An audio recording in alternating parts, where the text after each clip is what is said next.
Shalom à toutes et à tous. La Bible nous dit dans Jean 8, le verset 31, si donc le Fils vous affranchit, vous serez réellement libre. C'est avec beaucoup de liberté qu'on vous retrouve tous les matins dans cette matinale. La matinale à la gloire de notre Seigneur et Sauveur Jésus-Christ. Et nous espérons que vous prenez du plaisir aussi à nous rejoindre dans cette émission.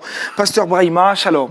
Shalom, frère. Vous allez bien? À la grâce de Dieu, tout va bien. Merci d'être avec nous ce matin. Merci. Jean-Richard, bonjour. Bonjour Aniel et shalom à tous. Comment on va? Très bien, merci. Gloire à Jésus-Christ.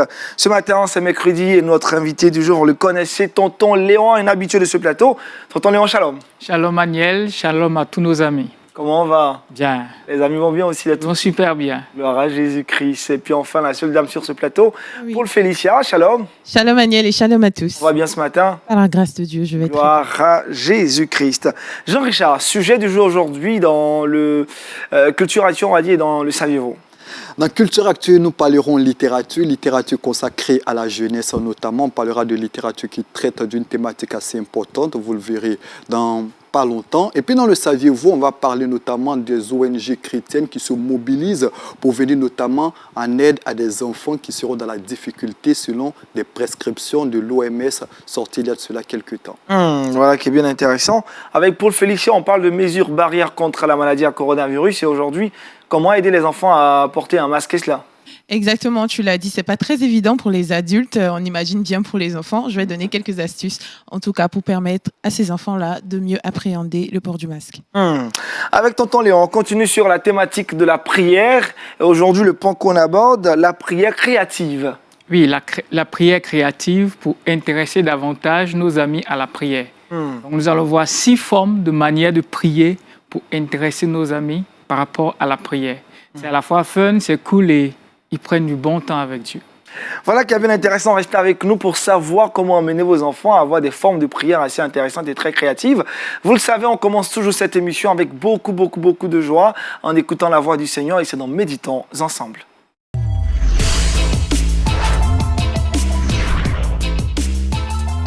Ce matin, l'exhortation du pasteur Brahima a pour thème les petits détails aux grandes conséquences. Allez-y, pasteur. Oui, shalom, chers frères. Je salue tous nos auditeurs. Et je suis heureux encore ce matin de prendre la parole et partager cette pensée avec vous autour du thème que notre frère vient d'annoncer. Donc, des petits détails aux grandes conséquences. Il arrive quelquefois que dans les actions que Dieu mène à l'endroit de l'homme ou en faveur de l'homme ou de son peuple, les directives qu'il donne pour aboutir à la bénédiction ou à la bénédiction ou à ce que l'on s'attend à recevoir de la part de Dieu, l'échec ou la victoire se joue autour de petits détails qu'on a tendance à négliger. Et c'est cet élément que je voudrais que nous puissions relever dans la méditation de ce matin pour qu'en tant qu'enfants de Dieu, nous fassions très attention quand Dieu donne des directives, quand Dieu donne des consignes pour aboutir à une bénédiction dans notre vie, que nous puissions considérer les détails de ce que Dieu nous dit. Alors, je voudrais vous proposer un test dans l'Ancien Testament. Dans 2 Rois chapitre 6, nous lisons les 8 premiers versets. 2 Rois chapitre 6, versets 1 à 8. Donc, je fais la lecture. David rassembla encore toute l'élite d'Israël au nombre de 30 000 hommes. Et David, avec tout le peuple qui était auprès de lui, se mit en marche depuis Balé-Juda pour faire monter de là l'arche de Dieu, devant laquelle est invoqué le nom de l'Éternel des armées, qui réside entre les chérubins au-dessus de l'arche. Il mit sur un char neuf l'arche de Dieu et l'emportait de la maison d'Abinadab sur la colline. Uza et Acho, fils d'Abinadab, conduisaient le char neuf. Il l'emportait donc de la maison d'Abinadab sur la colline. Uza marchait à côté de l'arche de Dieu et Acho allait devant l'arche. David et toute la maison d'Israël jouaient devant l'arche de toutes sortes d'instruments de bois, de cyprès, de harpe, de luth, de tambourin, de citresse et de cymbales. Lorsqu'il fut arrivé à l'aire de Nacon, Uza étendit la main vers l'arche de Dieu et la saisit parce que les bœufs la faisaient pencher. La colère de l'Éternel s'enflamma contre Uza et Dieu le frappa sur place à cause de la faute. Uza mourut là, près de l'arche de Dieu. David fut irrité de ce que l'Éternel avait frappé Uza d'un tel châtiment. Et ce lieu a été appelé jusqu'à ce jour Peretz Uza. Voilà, c'est sur ce texte que nous allons méditer en quelques minutes autour de ce thème qui est des petits détails aux grandes conséquences. Ce qui s'est passé dans ce texte nous instruit par rapport donc à ce thème que je voudrais partager avec vous. En effet, nous sommes ici dans le contexte au début du règne du roi David. Saül avait mal terminé, il a terminé dans la défaite, il est mort, ses enfants également, et l'arche de Dieu avait été emportée par l'adversaire. Et quand David est venu à la succession de Saül, Dieu a commencé à travailler avec David, et il y avait de grandes victoires qui étaient remportées, et David avait vaincu plusieurs des ennemis d'Israël et de Juda, et David avait vaincu un dernier groupe de Philistins qui détenaient l'arche, et l'arche devait être transportée donc du camp ennemi dans le royaume de Dieu, donc retrouver sa place dans la maison du Seigneur. Et pendant que l'arche était transportée de ce lieu jusqu'à la maison du Seigneur, eh bien, c'était dans la joie, tout le monde était, je dirais, dans une certaine effervescence parce qu'il y avait d'abord la victoire sur les adversaires et puis ensuite l'arche qui représentait un peu cette présence officielle, effective du Seigneur qui retournait dans le camp des enfants d'Israël. C'était une grande joie. Mais pendant que le cortège se déplaçait vers le lieu indiqué, il s'est trouvé que l'arche va balancer par les animaux qui le portaient, et qui la portaient plutôt. Et Dieu va frapper Uza, qui n'avait pas une mauvaise intention. Il avait une très bonne intention, c'était d'empêcher que l'arche tombe. Et donc, il va être frappé à l'étonnement de tous, à la désolation de tout le monde. On se demande, mais qu'est-ce qui se passe? Qu'est-ce qui se passe? Tout le monde s'est posé beaucoup de questions autour de ce qui venait de se passer. Mais justement, Dieu a frappé parce qu'il y avait un détail qui pourrait être considéré comme un petit détail, mais qui était très important aux yeux de Dieu, qui avait été négligé. Tout Israël savait que l'arche devait être portée, non pas par des animaux, même si c'est un char neuf, mais l'arche devait être portée par des sacrificateurs, par des personnes qui avaient été consacrées spécialement à cette tâche. Mais dans cette ambiance de fête, ce détail a été négligé et un grand malheur va s'abattre sur ce jeune homme qui avait une belle intention, n'est-ce pas, de soutenir l'arche qui allait tomber. Mais je crois que ce malheur est arrivé parce qu'il y a eu un détail qui a été négligé. Je voudrais donc, à partir de ce texte, exhorter les uns et les autres. Je crois que notre Dieu est un Dieu qui est bon, un Dieu qui veut nous bénir, ce Dieu qui veut opérer de grands miracles dans nos vies. Mais quelquefois, tout se joue autour de quelques petits détails que nous négligeons dans les directives que Dieu nous donne pour que son objectif à lui soit atteint dans notre vie, pour que son action en notre faveur se réalise. Quelquefois, nous négligeons des détails qui retardent notre bénédiction, nous négligeons des détails qui nous conduisent dans l'échec. Dans la parole de Dieu, on a plusieurs exemples. On a le cas, par exemple, de Moïse. Dans Nombre chapitre 20, à partir du verset 8, quand vous lisez ce texte, Israël était en marche vers le pays promis et le peuple était en train de murmurer parce qu'il n'y avait pas d'eau. Et Dieu va dire à Moïse et à Aaron d'aller parler au rocher. La première fois dans Exode chapitre 17, je crois bien, Dieu a dit à Moïse de frapper le rocher. Mais cette fois, Dieu va dire à Moïse de parler au rocher. C'est un détail, mais je crois que c'est un détail important. Moïse ne va pas faire la différence. Dans sa colère, il va frapper à 2 reprises le rocher. Bien sûr, l'eau est sortie, le peuple a bu. Mais vous verrez qu'à partir de cet acte, considéré comme un détail négligeable, mais pour Dieu, qui était très important, à partir de ce détail-là, Moïse va être en quelque sorte comme disqualifié. Dieu va lui dire, tu n'entreras pas au pays promis, tu le verras de loin, mais c'est un autre qui conduira le peuple dans ce pays promis. Ce grand Moïse, à cause de ce petit détail, ne va pas donc rentrer dans le pays promis. Il y a des détails comme ça que nous négligeons dans nos vies qui peuvent retarder les bénédictions. Quand Dieu donne une directive, je crois que les différents éléments qui constituent comme des détails de cette directive font partie de l'impératif ou de l'ordre que Dieu donne. On doit les considérer et on doit en tenir compte dans notre obéissance. Quand nous le faisons, le miracle s'accomplit de façon parfaite. L'objectif de Dieu est atteint. On peut citer un autre exemple. L'exemple de Là, cette fois, ce serait un bon exemple, l'exemple de Élie. Élie. Élie qui avait annoncé par une parole inspirée de Dieu qu'il y aurait 3 ans et 6 mois sans qu'il n'y ait une seule goutte de pluie qui tombe sur la terre à cause de ce que le peuple avait péché. Et Dieu va donner des directives à Élie en lui disant d'aller au torrent de Kérit en face du Jourdain et que là, dans ce lieu, il allait de façon particulière s'occuper de lui. Imaginez un seul instant que Élie ait négligé un seul détail de toutes les directives, des éléments qui constituent les directives que Dieu lui a données et qu'il soit parti ailleurs. Alors les corbeaux ordonnés ou à qui Dieu a donné des ordres viendraient pour déposer le pain et la viande là où Dieu leur a indiqué de déposer. Mais Élie allait mourir de faim parce qu'il n'aurait pas tenu compte des différents détails que Dieu lui a donnés. Heureusement, Élie a écouté la parole du Seigneur, il a tenu compte de tous les détails, il s'est trouvé dans le lieu que Dieu a voulu. Il aurait pu aller au Jourdain, mais Dieu lui a dit non, au torrent de Kérit en face du Jourdain. Et quand il a écouté la voix du Seigneur, la bénédiction de Dieu en sa faveur s'est réalisée, s'est manifestée, et il a pu, j'allais dire, échapper aux effets de cette famine qui a duré plus de 3 ans et 6 mois.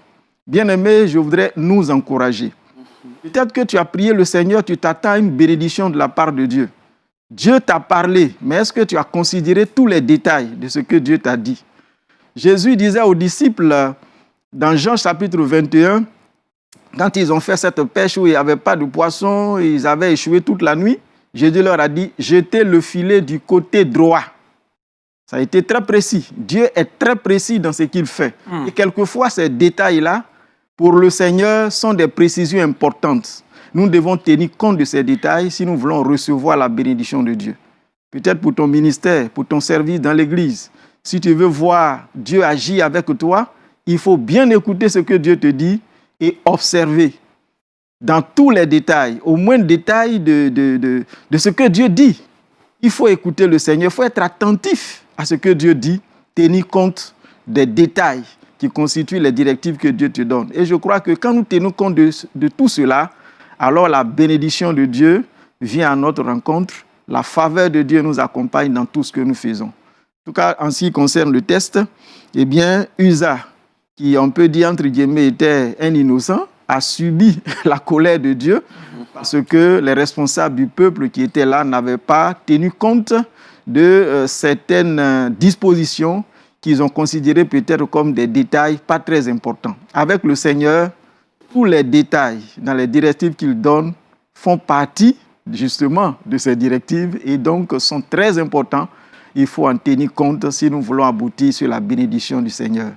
Bien-aimés frères et sœurs, c'est cette pensée que je voudrais partager avec vous. Je ne sais pas devant quelle situation vous vous trouvez, mais je sais que notre Dieu est un Dieu qui bénit. Peut-être que ta situation perdue parce que tu n'as pas bien écouté ce que Dieu te dit de faire, parce que tu n'es peut-être pas là où Dieu veut que tu sois. Peut-être parce que tu as entendu la voix de Dieu, mais tu n'as pas écouté tous les détails qui t'orientent vers la voie que Dieu veut que tu suives. Alors, comme le Seigneur est un bon Dieu et qu'il est celui qui nous aime de façon parfaite, je crois qu'il faut repartir à genoux devant lui. Et si nous l'interrogeons, si nous parlons avec Dieu, c'est sûr que le Seigneur, par le Saint-Esprit, nous éclairera pour nous accompagner dans la voie qui nous conduit à la bénédiction. Que Dieu vous bénisse et qu'il bénisse ces quelques paroles dans vos cœurs. Amen. Amen. Merci, pasteur Brahima. Les petits détails aux grandes conséquences. Pasteur, vous avez dit détails et vous avez encore dit petits détails. C'est-à-dire que clairement, c'est pas facile, hein, pour retrouver ça. Oui, c'est une façon d'insister sur le fait, oui. Je dis détail et petits détails. C'est une insistance, c'est une forme d'insistance pour ma part pour dire que même ce qu'on considère comme étant le plus petit, parce que quelquefois on le dit, hein, il arrive quelquefois qu'on pose des actes et qu'on considère que c'est négligeable, c'est banal, ça n'a pas de valeur devant Dieu. Et pourtant, quelquefois, c'est des actes qu'on pose qui nous conduisent dans des situations assez compliquées qui nuisent à nos vies. Comment donc, être petit détail, c'est une façon pour moi de dire que tous les détails valent la peine d'être qu'on en tienne compte parce que c'est important pour Dieu. Alors, comment être très attentif aux petits détails, justement? Déjà, même les connaître, comment reconnaître les petits détails. Oui, en tant qu'enfant de Dieu, Dieu nous parle tantôt d'une manière, tantôt d'une autre, nous dit la parole de Dieu. Je crois que quand Dieu parle, il peut te parler tu peux recevoir la parole du Seigneur par une conviction intérieure, par la méditation dans la parole de Dieu, par une prophétie, au travers d'une prédication. Et quand la parole te concerne, tu reçois ça, tu sais que c'est Dieu qui est en train de me parler. Voici la direction de Dieu pour telle ou telle situation devant laquelle je me trouve.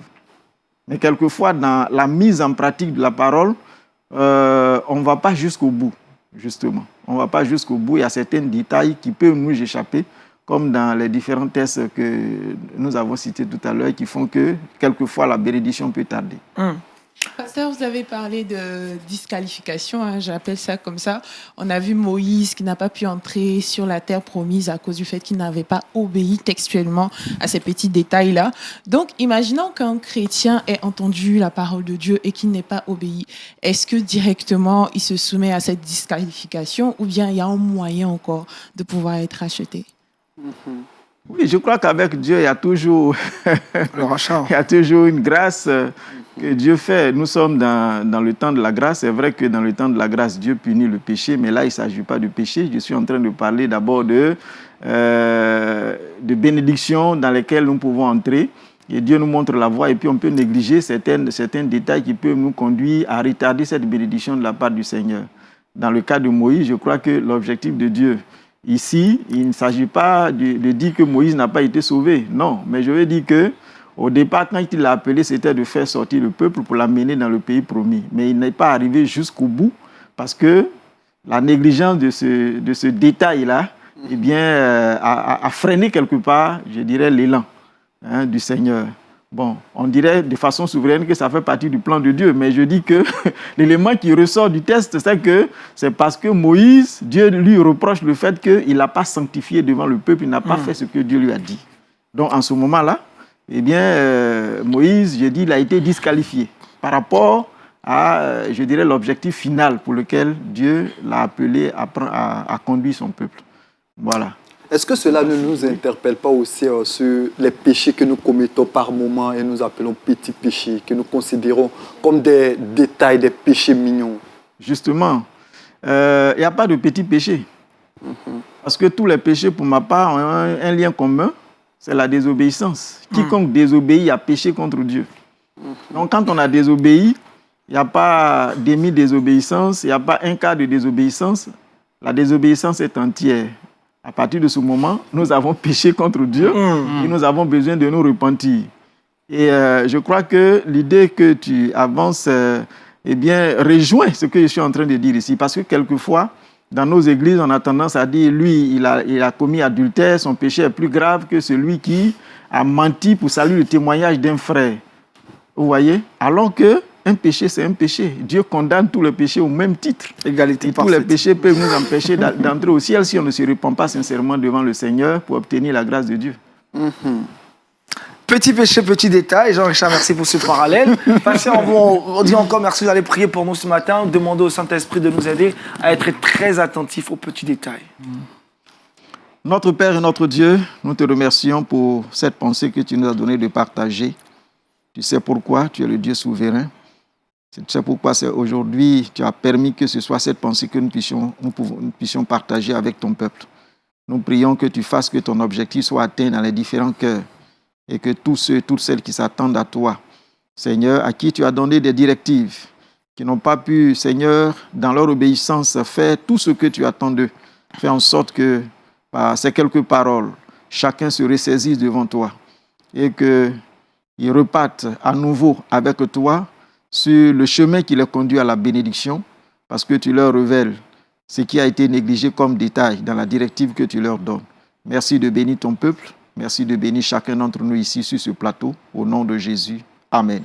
Amen. Amen. Merci encore au pasteur Brahima. L'exhortation du jour a eu pour thème les petits détails ou des petits détails aux grandes conséquences. Et dans cette émission, l'un des détails, c'est bien la rubrique Culture Actu. On ne pourrait faire Wake Up sans parler de culture chrétienne. Et c'est avec Jean-Richard dans Culture Actu.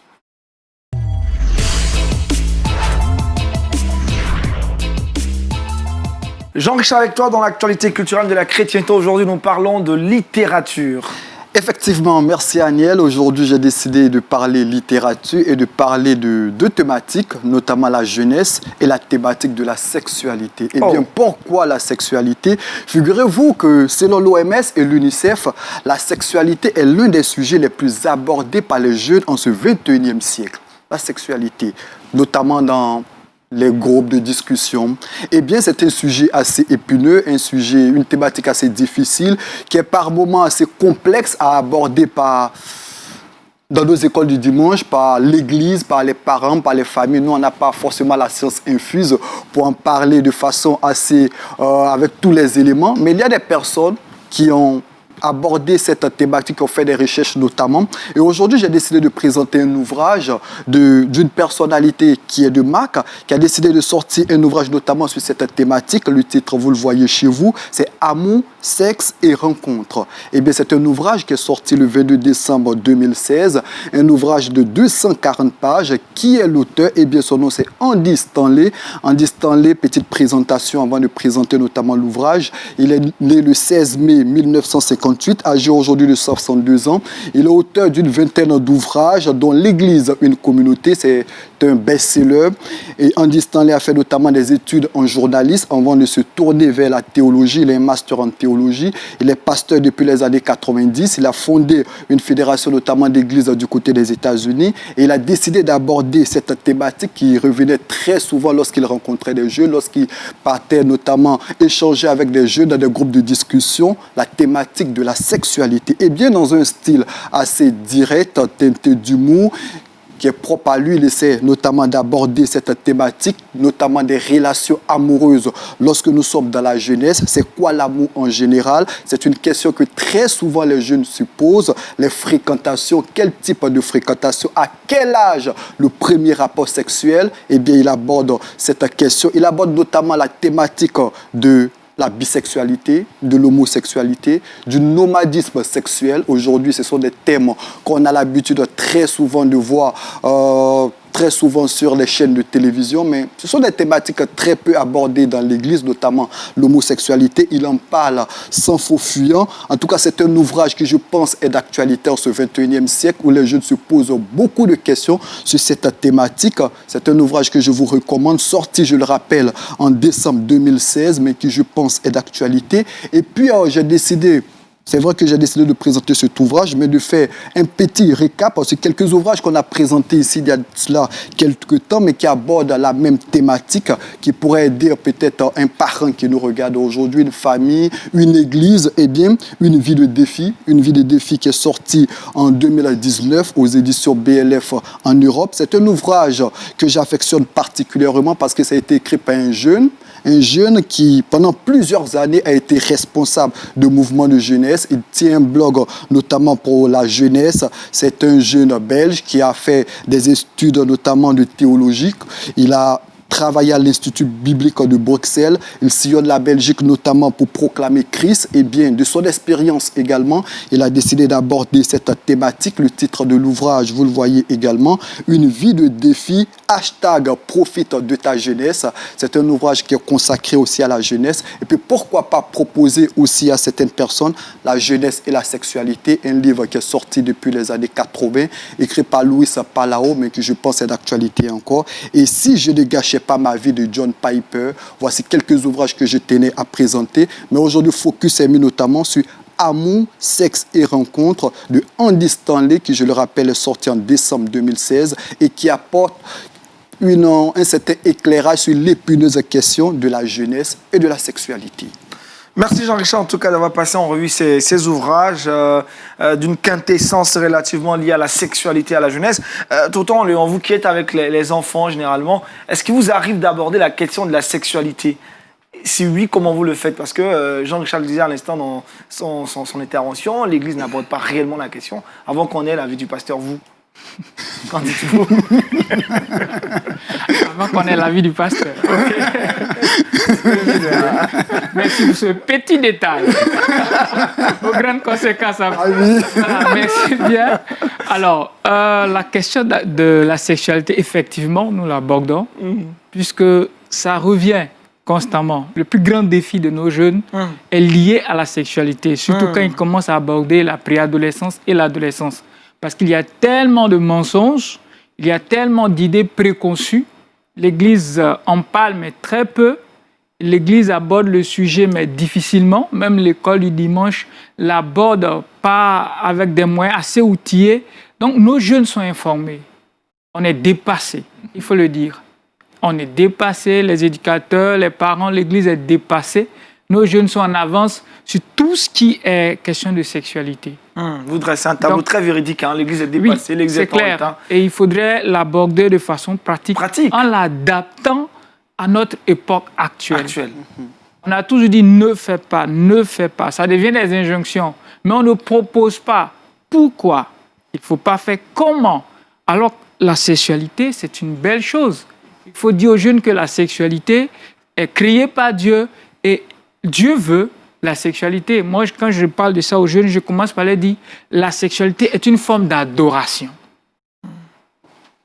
Il nous a créés, nous sommes des êtres sexués, ça vient de lui.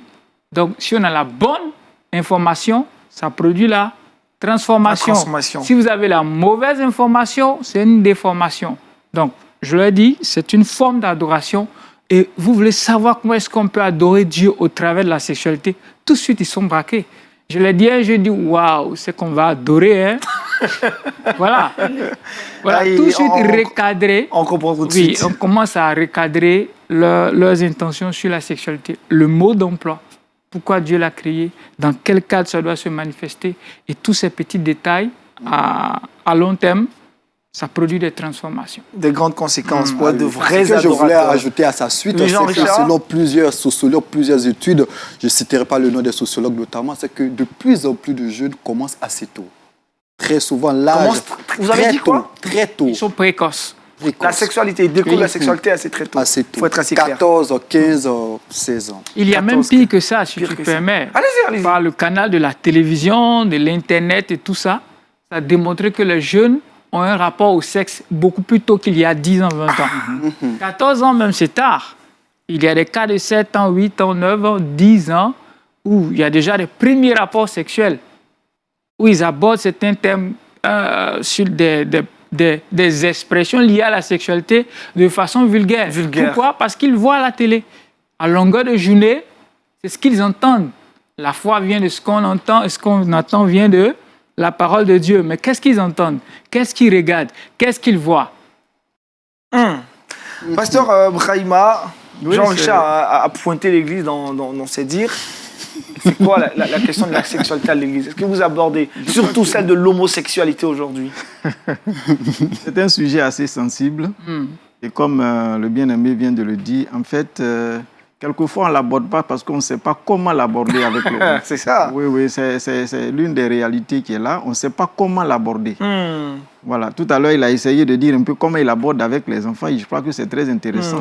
On est conscient qu'il faut en parler. Parce que même quand on n'en parle pas à l'Église, les informations leur viennent d'ailleurs. Ils les prennent sur l'Internet, la télé, dans les livres, dehors avec leurs amis à l'école. Et donc, nous sommes obligés, en quelque sorte, de leur en parler pour leur donner les enseignements nécessaires sur le sujet, pour ne pas qu'il soit trop tard. Mais quelquefois, on ne sait pas trop comment en parler. Donc, c'est ce qui... Il faut trouver les moyens pour en parler, sinon, voilà, il faut pour éviter vraiment le pire. Jean-Richard, vous allez nous rappeler encore le titre de l'ouvrage, une manière d'interpeller les parents à en acheter pour leurs enfants, mais aussi, pourquoi pas, eux-mêmes s'en instruire et puis échanger avec leurs enfants sur la question de la sexualité. Le premier, c'est Amour, sexe et rencontre de Andy Stanley de 240 pages. Le deuxième, Une vie de défi, hashtag profite de ta jeunesse. Et puis, Les jeux et la sexualité de Luis Palao. Et puis, je n'oublierai pas John Piper qui a écrit, il y a de cela quelques années, Et si je ne gâchais pas ma vie. Merci pour cette sélection, très belle sélection d'ouvrages relativement liés à la sexualité, à la jeunesse. C'est mercredi aujourd'hui, on va s'intéresser à la formation, à l'éducation familiale des enfants, mais aussi des parents avec tonton Léon dans le Kids Time. Aujourd'hui, nous parlerons de la prière créative.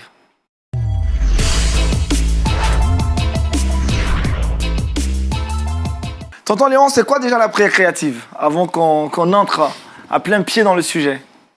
La prière créative, d'abord, c'est prier, mais de façon créative. Avec les enfants, c'est d'utiliser des choses de la vie de tous les jours dans notre quotidien pour pouvoir exprimer notre prière à Dieu. D'accord. C'est cette forme de prière ou bien cette manière de prier qu'on appelle prière créative. Alors, on peut utiliser ta chaussure et trouver le moyen de l'interpréter avec des sujets de prière. On peut prendre la couleur. Voilà, c'est toutes ces formes-là qu'on appelle la prière créative. C'est vraiment fun pour les enfants. Hein.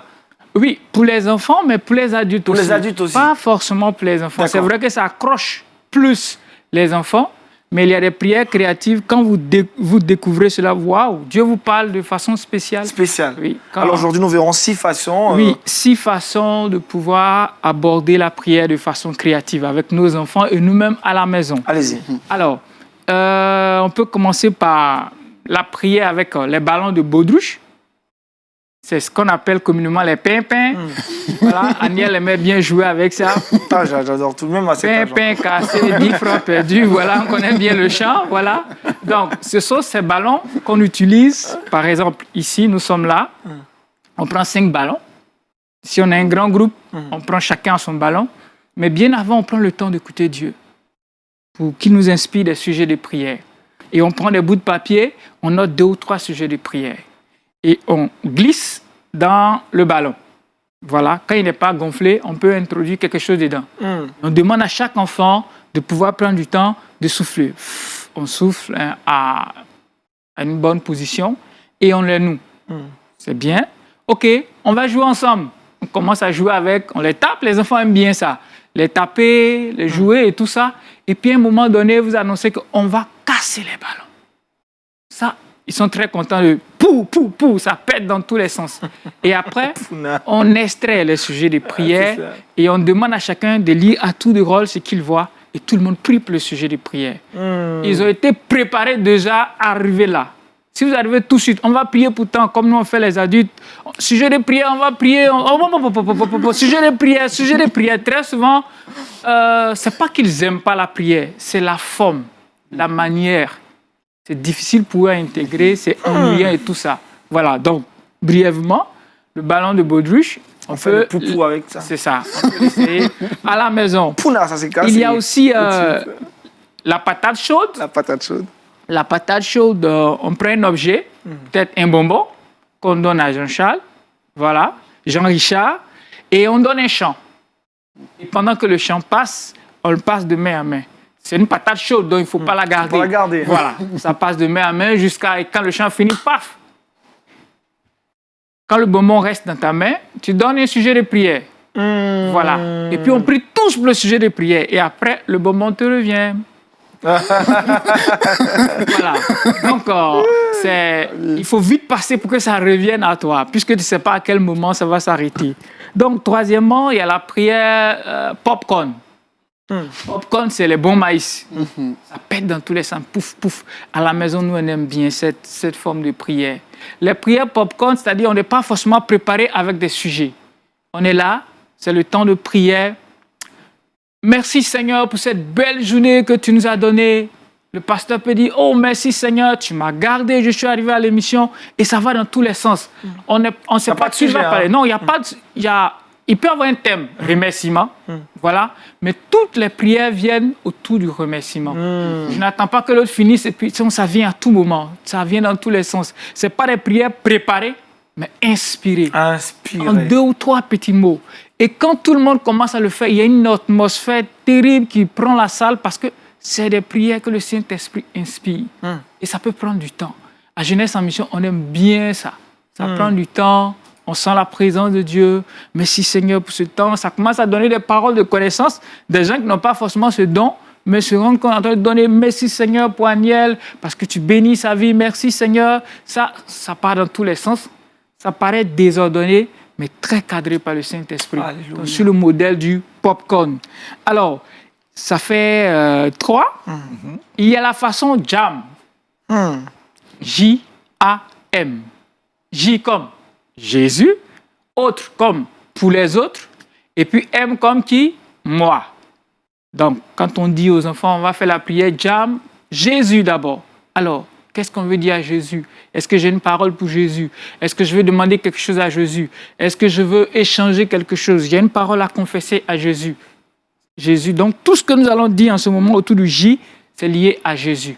Ah, les autres, est-ce que Dieu m'amène à prier pour quelqu'un? Est-ce qu'il y a quelqu'un qui est dans le besoin? Quelqu'un qui attend mon intercession?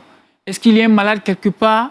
Est-ce qu'il y a un nom que le Saint-Esprit va m'inspirer pour ne pas que je prie, Seigneur, bénis tous les malades de la terre, mais là, je réalise que, il y a tel frère qui est malade, qui souffre d'une telle maladie, et je prie. Ces prières-là sont inspirées, donc orientées. Maintenant, le moi, y a-t-il quelque chose pour lequel je dois confesser?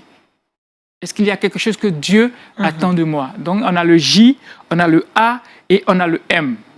Voilà. Il y a la méthode, le sandwich de prière. Sandwich? Oui, sandwich de prière, Ça voilà. donne envie de manger déjà. C'est une activité concrète. Ça a été mis en place par un missionnaire, Jill Harris, qui est un spécialiste de l'éducation, qui travaille dans Children's Mission à Atlanta. Il a mis ça en place et ça bénit beaucoup. Parce qu'à la fin, on déguste le sandwich. Et ça, on le prépare, le sandwich, avec les enfants. Et après la prière, on le déguste ensemble. Donc, cette prière-là, je vous assure, les enfants vont prier avec Pas ferveur. que les enfants, hein. Oui. Alors, la prière, le sandwich de prière, on prend un pain qu'on fait en deux, comme on prépare un sandwich. On met la première partie là, sur la table. Ça représente Seigneur. C'est l'introduction à la prière. Ou bien notre Père.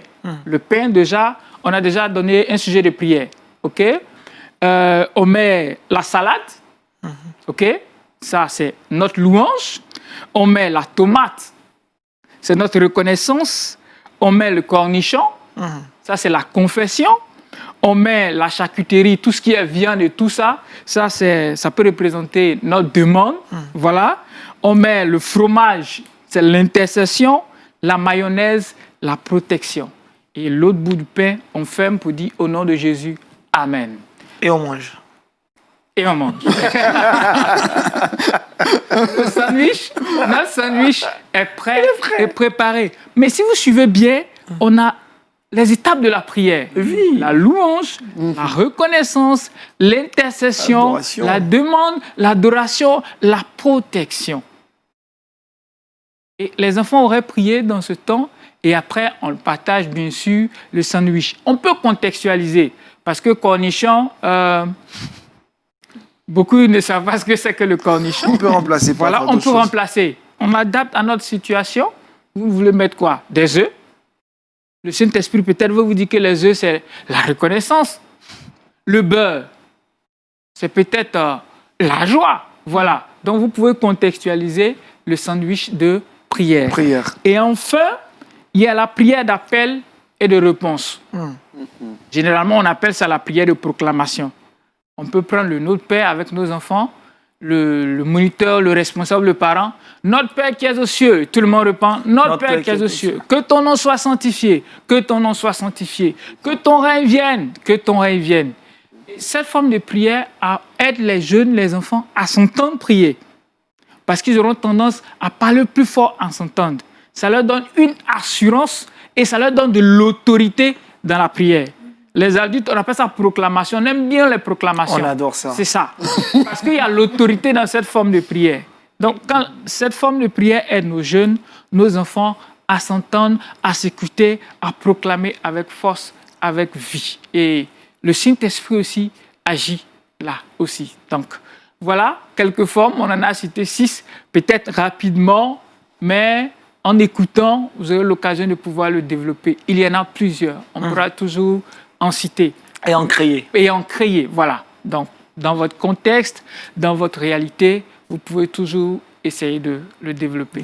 On peut le faire avec les adultes. Les adultes peuvent se prêter à ces différents jeux et ça aide. Ça aide à prendre vraiment. du temps. Très Voilà. édifiant. Jean-Richard, Félicia, c'est quoi votre préféré? C'est quoi la façon dont vous appréciez avec ces 6? Félicia. J'ai bien aimé la prière du sandwich. hein. Ah, Je la- Félicia. Jean-Richard et toi? Popcorn. Popcorn. Ouais. Ah, d'accord. Pasteur, et vous? J'ai aimé toutes les formes. Alors, un mot à propos de ces formes de prière et surtout la prière créative. Oui. J'ai aimé toutes les formes de prière. Je crois que tous les moyens sont bons pour amener nos enfants à avoir des habitudes, de bonnes habitudes qui leur permettent d'être en contact avec notre Créateur. Voilà, donc c'est à encourager. Encourager. Merci, tonton Léon, c'est très, très édifiant. Un mot de fin? Oui, quelle que soit la forme de prière, permettez toujours que cela vienne du cœur des enfants. Ça, c'est extrêmement important. Donc, prenez un petit temps devant le Seigneur. Qu'est-ce que le Seigneur nous dit? Pourquoi est-ce que nous devons prier? C'est extrêmement important. Ce petit Parce détail-là. que quand la prière est inspirée, quelle que soit sa forme, elle a son impact. Elle a son Et impact. c'est le but de la prière. C'est le but de la prière. Merci, tonton Léon. On va rejoindre Paul Félicien. On parle toujours des enfants. Cette fois-ci, 3 astuces pour faire porter un masque aux enfants dans cette période de protection, de mesures barrières contre la maladie à coronavirus. C'est maintenant dans le Trickbox.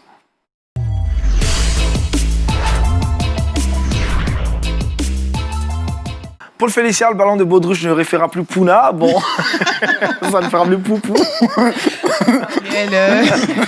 Et aujourd'hui, j'ai décidé de donner 3 astuces pour pouvoir permettre aux enfants d'apprécier le port du masque. Je vais commencer par vous poser une petite question. Je sais que sur ce plateau, les personnes ont la grâce d'avoir des enfants en bas âge. Est-ce que c'est facile, notamment chez vous à la maison, pour faire porter les masques aux enfants? Vous avez quelques anecdotes? On commence par tonton Léon. Oui, j'espère que mon fils ne va pas m'en vouloir. Il est très créatif. Voilà, il trouve toujours une manière de faire avec des choses ordinaires. Là, il utilise son cache-nez après, si tu ne fais pas attention pour ranger, comme la fronde de David contre Goliath. Voilà, il met un objet dedans et puis il tourne, ce qui fait qu'on est obligé de changer de cache-nez à chaque fois. Si on oublie de ranger, bien sûr. Voilà. Donc, voilà, on voit que c'est pas évident du tout pour les enfants. C'est pas facile pour les adultes, comme je le disais. Donc, on imagine bien les enfants. Donc, je suis venue avec 3 petites astuces qui vont aider notamment les parents à faire accepter le port du masque à leurs enfants. La première des choses, c'est déjà de bien choisir le masque. Donc, il faut savoir qu'il existe des masques qui sont jetables. On les appelle aussi des cache-nez jetables ou lavables. Il existe des masques de protection qui sont adaptés aux enfants. Donc, c'est important de pouvoir les choisir avec des couleurs, avec des dessins. Ça, c'est très attrayant. Quand les enfants voient qu'il y a assez de couleurs sur le masque, ils ont envie tout simplement de le porter. Donc, nous, on vous conseille d'utiliser des masques qui sont lavables parce que c'est bon pour l'environnement, tout simplement. La deuxième des choses, c'est de répondre à cette question: que faire si votre enfant a peur de porter des masques? Parce qu'il y a des enfants qui ne supportent pas du tout de porter des masques parce que tout simplement, ils ont peur de voir des personnes masquées ou bien des personnes avec des cache-nez et tout. Donc, comme ils n'ont pas cette habitude de voir des personnes marcher avec des cache-nez, c'est pas du tout évident. Donc, ce qu'il faut faire, c'est de pouvoir vous-même, en tant que parent, porter des masques ou des cache-nez parce qu'on l'a maintes et maintes fois dit ici, les enfants fonctionnent par imitation. Et donc, la troisième des choses à retenir, c'est que le masque n'est tout simplement pas obligatoire pour les enfants. Il faudrait aussi se rendre compte qu'il ne faudrait pas leur mettre des pressions inutiles. Il faudrait juste mettre ces masques-là lorsqu'ils sont dans des environnements dangereux, c'est-à-dire dans des endroits publics ou encore dans des zones à risque. Mais à part ça, à la maison, pas la peine de les poursuivre avec des masques et tout. Laissez-les utiliser leur masque ou faire des frondes, pourquoi pas. Pourquoi pas, hein. Ils ont tellement d'idées, hein, ces enfants-là. T'entends, Léon, c'est cela, hein? Oui. Les enfants, il faut les laisser Ce jouer. que moi je souhaiterais ajouter, c'est que les masques aujourd'hui sont devenus un instrument aussi d'évangélisation. On a vu dans plusieurs pays où, par moment, parler de Jésus-Christ dans la rue est considéré comme du prosélytisme. On a vu des chrétiens porter des masques à Jésus t'aime, viens à Jésus. C'est une forme aussi d'évangélisation, dire à l'autre que la meilleure protection peut être Jésus, a des messages assez édifiants. On a vu avec l'église de Cuba une grosse opération avec des masques à l'effigie, avec des effigies de Jésus. C'est très original également. Très intéressant. Des détails qui vont produire des grandes conséquences. L'évangélisation à travers les masques. Merci Jean-Richard pour ce détail. Paul Félicien, des choses à rajouter? Je n'ai rien à rajouter. Tout simplement, j'aimerais encourager les parents à pouvoir faire porter les masques aux enfants lorsqu'ils partent à l'école, notamment dans ces endroits-là qui sont censés être à risque. Voilà. Merci Paul Félicia. Jean-Richard, on le retrouve pour une dernière fois dans la dernière rubrique de cette émission. Le saviez-vous?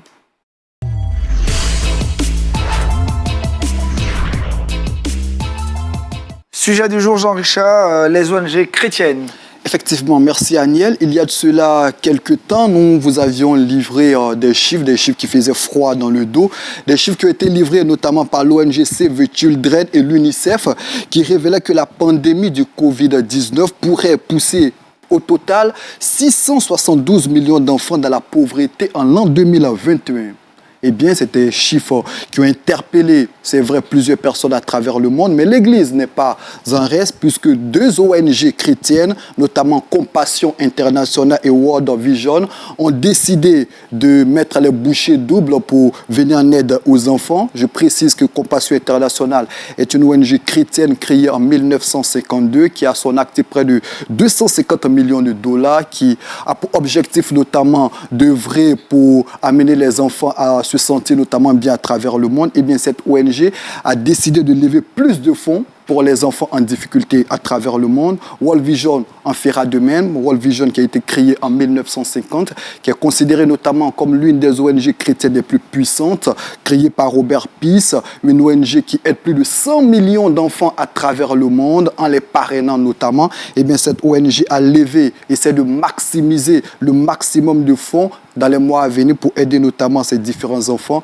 Ce qu'il faut retenir, c'est que 672 millions d'enfants seront dans la pauvreté en l'an 2021, des chiffres livrés par Save the Children et l'UNICEF. Au regard donc de ces chiffres, les ONG chrétiennes tiennent à se mobiliser à l'image de Compassion Internationale et World Vision. C'est le lieu pour nous aussi d'interpeller les uns et les autres à la libéralité face à cette difficulté que vont traverser notamment plusieurs millions de personnes à travers le monde en raison de la paupérisation due à la Covid-19. La libéralité, tu l'as dit, pasteur. Réaction, ces ONG qui ne restent pas en marge et qui réagissent. Je crois que c'est une bonne chose. Parce que la situation dans laquelle nous nous trouvons aujourd'hui avec cette pandémie a bousculé beaucoup d'habitudes, a créé, je dirais, un certain des échecs pour certaines entreprises. Et c'est sûr que les conséquences sont désastreuses aujourd'hui. Donc, s'il y a des structures qui ont pensé, ont réfléchi, ont mis en place des programmes de soutien et d'aide, c'est des choses à encourager, c'est toujours bon. Toujours bon. Genre ça, on n'oubliera pas de mentionner aussi l'appel à la prière. Malgré ces ONG, il faut toujours prier. Hein. Effectivement, il faut toujours prier et puis saluer notamment ces différentes actions des églises, des ONG qui, à travers le monde, essaient d'aider les familles en difficulté. Ce qu'il faut préciser également, c'est que les Nations Unies, à travers leur secrétaire général Guterres, a salué l'action des églises à travers le monde. L'église qui n'est pas restée en marge de cette pandémie de la Covid-19. On a vu les églises à travers le monde mobilisées, entrer dans des quartiers assez difficiles, ouvrir les portes pour aider notamment les sans domicile fixe. C'est-à-dire que l'Église, c'est vrai que par moment, on tire sur l'Église, certaines personnes fustigent l'Église dans certaines contrées, mais là, l'Église a été saluée pour ses actions sociales. Sociales, très très louables. Paul Félicia, le verset boussole. Luc chapitre 16, verset 10. Celui qui est fidèle dans les moindres choses l'est aussi dans les grandes, et celui qui est injuste dans les moindres choses l'est aussi dans les grandes. L'est aussi dans les grandes choses, un verset en rapport à l'exhortation qu'on a reçue ce matin, les petits détails aux grandes conséquences. Le Seigneur vous a certainement appelé à faire une chose, rester fidèle à sa parole. Pasteur Brahima, merci. Merci pour votre présence sur ce plateau qui nous fait toujours du bien. On en apprend beaucoup avec vous. Tontin Léon, merci aussi pour ces prières créatives.